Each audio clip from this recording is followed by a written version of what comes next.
What purpose the gentleman from Illinois rise? Mr. Speaker, I move that the House suspend the rules and pass the bill H.Res. 1016 as amended, a bill expressing the condolences of the House of Representatives on the death of William F. Buckley, Jr. The clerk will report the title of the bill. House Resolution 1016, resolution expressing the condolences of the House of Representatives on the death of William F. Buckley, Jr. The House of Representatives, April 23, 2008. You heard Congressman Danny Davis, Democrat of Illinois, ask the House to pass a resolution following the death of William F. Buckley, Jr. The conservative commentator authored over 50 books. He founded National Review magazine. He hosted Firing Line for over 30 years, and he died in February 2008. 2025 has been a year of remembering William F. Buckley. In March, the U.S. Postal Service announced a new stamp with his picture. In June, a new biography, Buckley, The Life and the Revolution That Changed America, by Sam Tannenhouse, was published. And in November, it would have been Bill Buckley's 100th birthday. If you're unfamiliar with William F. Buckley, or need a refresher, or if you're simply a fan, then this episode of C-SPAN's podcast, The Weekly, is just the thing for you. We hear about his life and legacy, and we do so through words and tributes and stories offered by members of Congress from both sides of the aisle. Mr. Speaker, William F. Buckley once said that he would rather be governed by the first 500 names in the Boston telephone book than by the first 500 names on the Harvard faculty. And after reading the plan devised by the President's 511-member healthcare task force, I think I know exactly what he means. This task force, composed of academics and government employees and assorted policy wonks, a bunch of bureaucrats, has managed to propose exactly the wrong remedy for America's healthcare ills. Representative Cass Ballinger, Republican of North Carolina, September 22, 1993, citing one of William F. Buckley's most famous lines. Another famous Bill Buckley line via Florida Republican Congressman Cliff Stearns, October 18, 2005. 50 years ago, a new periodical entered the marketplace in American history. That publication was a National Review. Its founder and editor was 29-year-old William F. Buckley. From the beginning, his magazine stood, quote, athwart history, yelling stop at a time when no one is inclined to do so, or to have much patience with those who urge to do it. And for 5 decades, it was bravely and effectively espoused conservative values and ideas with both humor and intelligence. It's no surprise that since its inception, we have seen widespread acceptance of conservative principles like economic freedom, individual responsibility, and traditional values. Buckley and National Review did much more than stand athwart history. They helped shape it, and the American world is better for it. I offer a most sincere happy birthday to Bill Buckley and thank you for his wonderful creation, and I congratulate the people and family at National Review for 50 years of fine work with hopefully many more years to come. That Buckley line, standing athwart history and yelling stop, was cited by a Democrat too, Iowa Senator Tom Harkin, and more than once. Here's July 20th, 2012. We all remember William Buckley's famous admonition to conservatives. He said that the role of conservatives is, quote, to stand athwart history yelling stop. William F. Buckley. The role of conservatives is to stand athwart history yelling stop. Well, in 1935, President Roosevelt and the Congress passed Social Security, providing basic retirement security for every American. Republicans yelled stop. They fought it bitterly. 75 years later, they're still trying to undo Social Security. In 1965, President Johnson and the Congress passed Medicare, ensuring seniors access to decent health care coverage. Republicans yelled stop. They fought it bitterly. 45 years later, they're still trying to undo Medicare. Well, here they go again. Here they go again in trying to undo the Affordable Care Act. As I've said before, they are on the wrong side of history. And here's Tom Harkin, March 13th, 2013. In 1935, the Congress and President Roosevelt passed the Social Security Act. 75 years later, there are still some on the Republican side that would like to get rid of that. So I guess we'll continue to have a few voices, not everyone, but a few voices that will still be fighting the Affordable Care Act years from now. In 1965, Congress passed Medicare. Republicans fought it bitterly, by the way. 45 years later, a few on that side are still trying to undo Medicare with voucherizing it and all that kind of stuff. So I can just say, here we go again. I always remember what William F. Buckley, the founder of the National Review, sort of the godfather of the modern conservative movement in America, you know, a very intellectual kind of guy. He was very intellectual and a good writer and a good speaker. I always enjoyed watching William F. Buckley. He once said, and this is a quote, he said, "The role of conservatives is to, quote, stand athwart history yelling, stop." Well, is that really the role? Meantime, guess who watched Bill Buckley's long-running television program, Firing Line? From January 23, 1995, here's another Democratic senator from West Virginia, Robert Byrd. Currently, the hunt dogs are baying at the heels of PBS and the public broadcasting network across our country. We're informed that PBS is too liberal, too radical, too un-American, too elitist, too left-wing.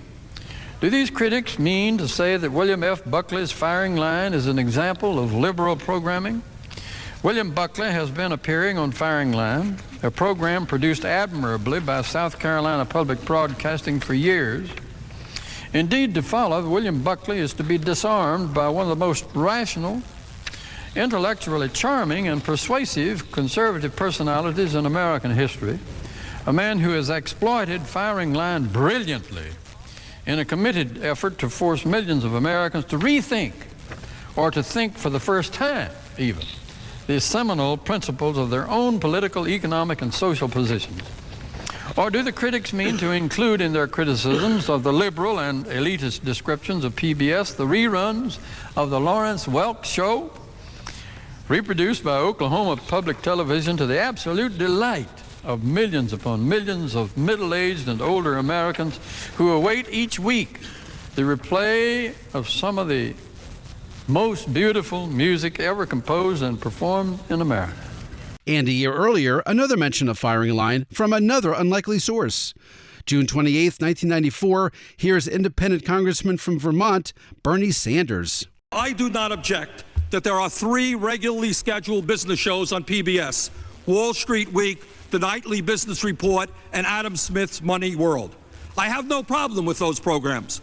I do have a problem, however, that there is not one regularly scheduled program on the PBS which focuses on the needs and the problems of the working people of America. If there are 3 regularly scheduled business shows, why is there not at least one, just one, regularly scheduled show reflecting the interest of working people and organized labor? I do not object that 3 weekly public affairs shows on the PBS stations are hosted by individuals who have been associated with the National Review, a leading right-wing magazine. William Buckley's Firing Line, John McLaughlin's McLaughlin Group, and McLaughlin's One-on-One. I do not object to these shows, but I do object that there is not one weekly PBS show which is hosted by a journalist from a labor or a progressive point of view. In June 2004, Bill Buckley gave up control of the National Review. He relinquished his ownership shares to a board of trustees. The next month, Congressman Joe Wilson, Republican of South Carolina, noted his exit off the conservative stage. Mr. Speaker, today the conservative movement in America stands on the shoulder of giants, men such as Edmund Burke, T.S. Eliot, F.A. Hayek, Whittaker Chambers, and William F. Buckley, Jr. Of all these theorists, no one has made a deeper and more profound impression on my life than William F. Buckley, Jr. Since attending high school, I have read National Review, the magazine founded by Mr. Buckley in 1955. Through his stewardship of conservatism's flagship magazine, he was able to direct our visions and coherently communicate our positive philosophy.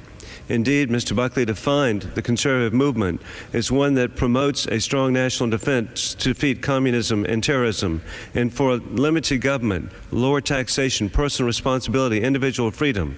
These principles are still the basis of conservatism today, and National Review, after nearly 50 years, is still our guidebook. Last week, Mr. Buckley turned over his ownership of National Review and ended a special era in American history. I ask all of my colleagues to join me in thanking William F. Buckley, Jr. for his service to the American political dialogue. On February 27, 2008, William F. Buckley died. At the beginning of this podcast, you heard the House resolution marking his passing. Now, here's the Senate resolution, 2 days after his death, followed by remarks by Democratic Senate Majority Leader Harry Reid. Senate Resolution 466, honoring the life of William F. Buckley, Jr. Without objection, Senate will proceed.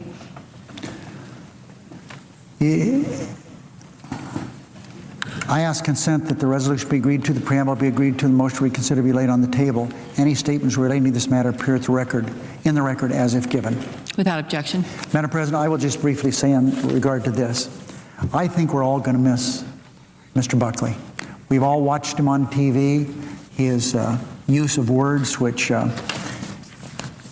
not developed in Searchlight, Nevada, but he had a great knowledge of the English language and was always such a gentleman, even though many of the things he said were not in keeping with some of the things I believed in. We'll all miss him, and I think many of the tributes written to him, for example, in today's newspaper, there was a wonderful piece written by George Will about William Buckley. So I am happy that we have this resolution honoring his life. Several members of Congress went to the House and Senate floor with stories about Bill Buckley, like Joe Lieberman. At the time, he was an independent senator from Connecticut, but he won election as a Democrat. In 1988, he defeated a liberal Republican, Lowell Weicker. In some sense, you might say that I would not be a United States Senator were it not for Bill Buckley, although he probably would. Some would say that. Probably Buckley would not say that. When I ran for the Senate in 1988, let's just say with the diplomacy that marks this chamber, that Bill Buckley was not a fan of the incumbent Republican senator. And he called me up and said, Joe, I wish I could impersonate him. Joe, I'm thinking of endorsing you. Do you think that would help you? So I said, well, now that's very good of you. Then he interrupted and says, please understand, this is the only time I am likely to endorse you in your career. So I said, it probably would. What do you have in mind? Well, he wrote a column, very good column, in the National Review, and I think in a syndicated column. He also, with the puckishness that was part of him, started something he called Buck Pack, which was he said a pack open to anyone in Connecticut whose name was Buckley and who was committed to the defeat of the incumbent senator. At that time, they printed bumper stickers and the like and helped out in the campaign.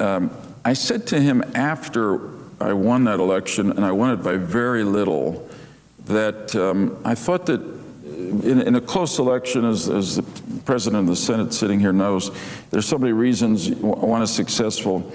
But I said, you have reason, Bill, to take part of the credit for this. I won by less than 1% of the vote. And I said, I'd go so far as to say you played a rabbinical role for me in this campaign. Well, what do you mean by that? So I said, your endorsement of me and the columns you wrote said to Republicans in Connecticut who really didn't like the incumbent senator, it's kosher to vote for Lieberman. And he laughed, and I remember that well. Bill Buckley had a special connection to the U.S. Senate. His brother was a senator, a member of the Conservative Party of New York. He served one term from 1971 until 1977. He was defeated by Democrat Daniel Patrick Moynihan. Here's Utah Republican Orrin Hatch, who was elected senator in 1976. Now, I want to offer my condolences to the Buckley family. All of you and Bill are in my prayers. In particular, it was my privilege to serve with James Buckley in a variety of capacities. His brother is a true gentleman, a wonderful human being. He was a great senator here, although only for one term. But both Bill and Jim Buckley, are wonderful examples of a family that has contributed so much to America. And Republican Senator from Tennessee, Lamar Alexander. In 1984, a couple of years after I had been a guest on Firing Line, which was William Buckley's television show, I sat next to him at a dinner. It was a Howard Baker fundraising roast here in Washington, D.C., and William Buckley was the master of ceremonies.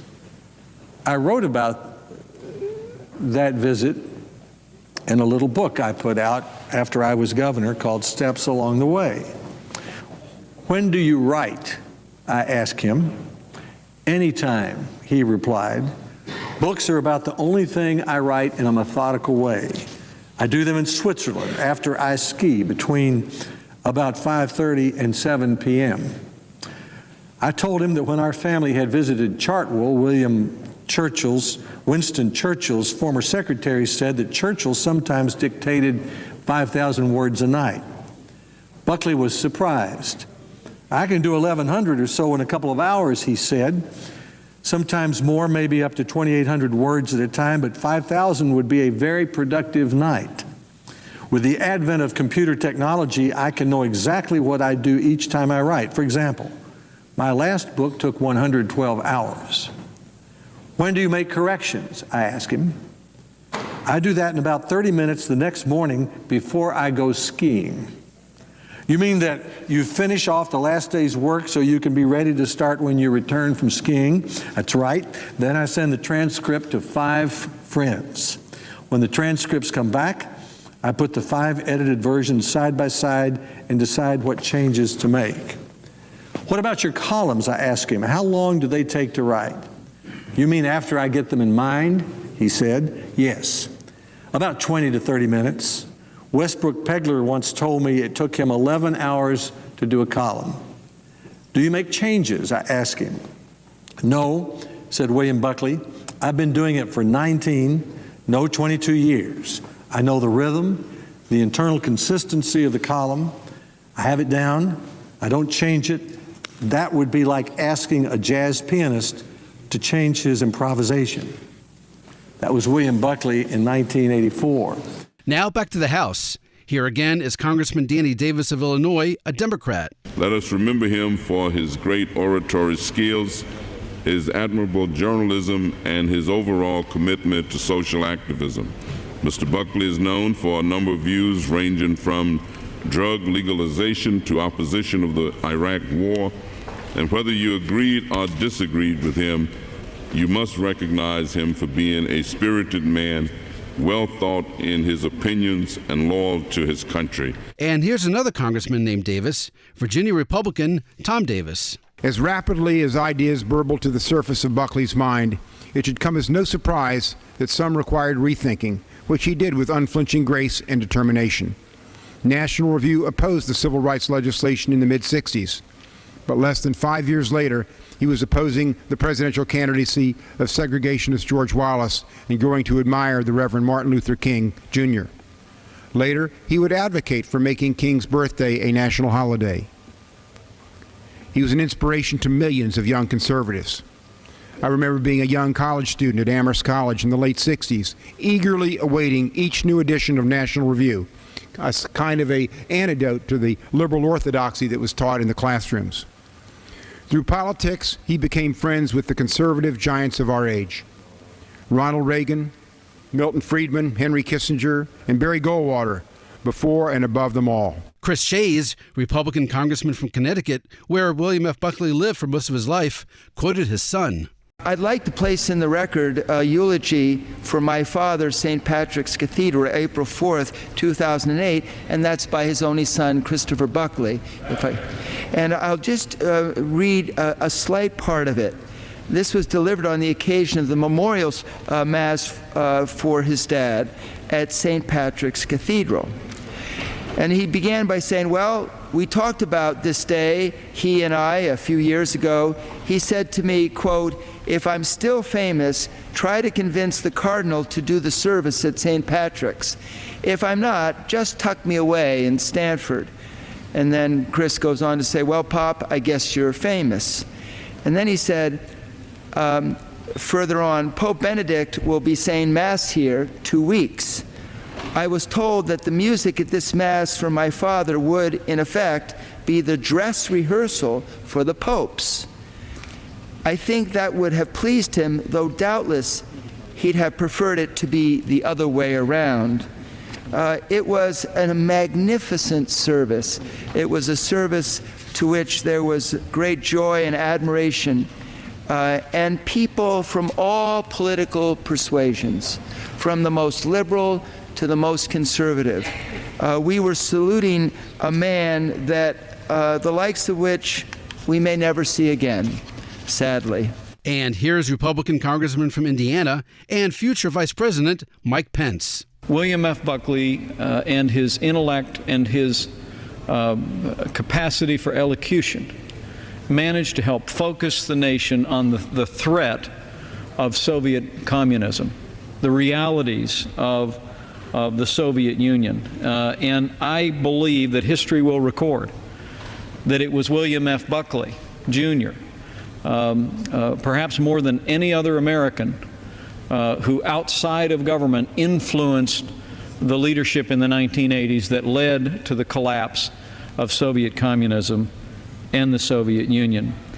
Upon the election of Ronald Reagan, it was reported to me once that William F. Buckley was asked what position he would like to have in the new Reagan administration, to which he apparently put his hand in his jacket pocket and replied with a twinkle in his eye, "Ventriloquist." And in many respects, William F. Buckley was a ventriloquist for so many of us in public life, reading his columns, reading his books, having from time to time the privilege of watching him long distance or in person as he made the case for limited government. Finally, the most recent citation of William F. Buckley in Congress was October 18, 2023. It was a week and a half after the Hamas terror attack on Israel. Here is Republican Senate Majority Leader Mitch McConnell. The presidents of Columbia and Dartmouth expressed regret at, quote, the ensuing violence, end quote, the escalating violence, respectively. Not to be outdone, Notre Dame didn't even assign perfunctory blame to the terrorists. Instead, they bemoaned, quote, the outbreak of war in the Holy Land and calling for an end to the cycle of violence. I'm reminded of a retort the late, great Bill Buckley deployed in a debate when his opponent tried to have both sides of the Cold War. He said, quote, that's like saying that the man who pushes a little old lady into the path of a bus is morally equivalent to the man who pushes her out of its path because they both push little old ladies around. And now a bonus clip. One more cite of Bill Buckley's famous line about standing athwart history and yelling stop. This time, not from a member of Congress, but from a president.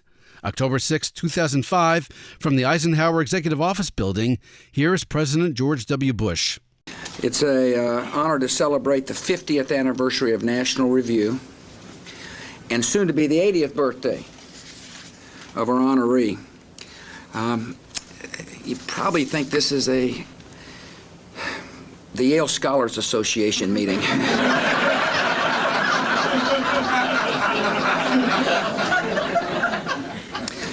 Actually, Bill Buckley did have an influence on me when I followed him at Yale. You might remember one of his famous quotes was that the job of conservatives was to stand athwart history yelling stop. That's the approach I took to most of my classes.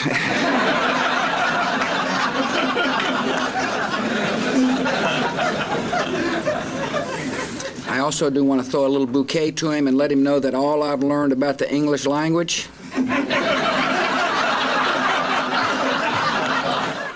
That's it for this episode of C-SPAN's The Weekly. In this podcast, we heard politicians talking about William F. Buckley. If you want to hear Bill Buckley himself talk, use the C-SPAN video library. 38 appearances on C-SPAN, plus his April 4th, 2008 memorial service with a eulogy by Dr. Henry Kissinger. For now, thanks for listening and happy searching.